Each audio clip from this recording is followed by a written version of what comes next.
আজ আমি রেডি হচ্ছি মামা বাড়ি যাওয়ার জন্য। আর সুন্দর গেট রেডি উইথ মি করতে করতে তোমাদের সাথে কিছু কথা শেয়ার করব। আমাদের জীবনে কিছু মানুষ থাকে যারা কিছু না বলেই সব বুঝে ফেলে। আর আমার জীবনে সেই মানুষটা হলো আমার বাবা। আজকে আমাকে খুশি করার জন্য 150 টাকা কিলো কুল কিনে এনে দিল। তখন বুঝলাম ভালোবাসার দাম কোনোদিন টাকায় মাপা যায় না। আমি হয়তো বড় হচ্ছি, কিন্তু বাবার কাছে আজও সেই ছোট্ট মেয়েটাই, তাকে হাসতে দেখলে তার দিনটা সুন্দর হয়ে যায়।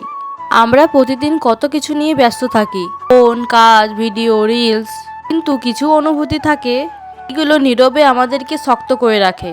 বাবা আমার জন্য 150 টাকা কুল কিনে এনে দিয়েছে। হয়তো অনেকের কাছে এটা কিছুই না, কিন্তু আমার কাছে এটা ভালোবাসার গল্প। বাবারা কখনো বেশি কথা বলে না, কিন্তু তাদের কাছেই লুকিয়ে থাকে যে গভীর ভালোবাসা। আমি যখন ছোট ছিলাম তখন বাবার হাত ধরলে সব ভয় দূর হয়ে যেত। আজ হয়তো আমি বড় হয়েছি, কিন্তু বাবার কাছে আজও আমি ছোট প্রিন্সেস। জীবন বদলায়, মানুষ বদলায়, সময় বদলায়, কিন্তু বাবার ভালোবাসা কোনোদিন বদলায় না।